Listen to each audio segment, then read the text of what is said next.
সকল যারা কর্মী যারা আছে তাদেরকে স্বাগত আসসালামু আলাইকুম।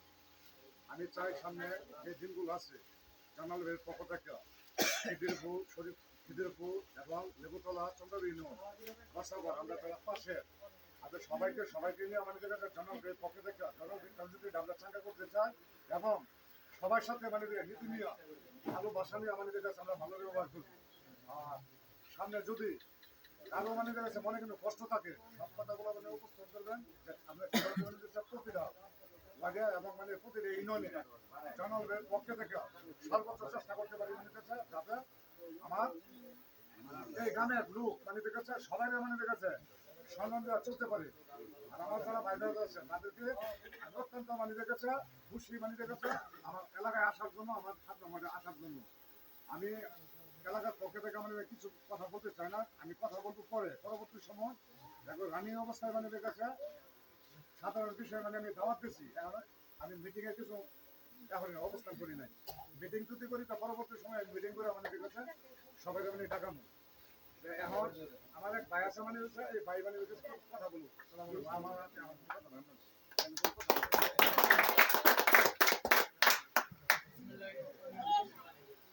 বাংলাদেশ জাতীয়তাবাদী দল বিএনপি সম্মানিত সভাপতি রেণুকা উপস্থিত আছেন, অঙ্গ সংগঠনের সকল নেতৃবৃন্দ, সকলের প্রতি আমার আবার সালাম, আসসালামু আলাইকুম।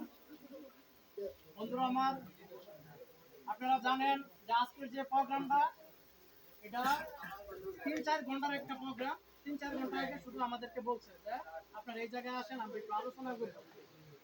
আজকে এই জায়গায় এসে দেখলাম যে পরিমাণ লোক আছে, এর থেকে বোঝা যায় যে আমাদের অবসরপ্রাপ্ত লেফটেন্যান্ট কর্নেল জয়নাল আবদিন সাহেব খুব ভালো লোক।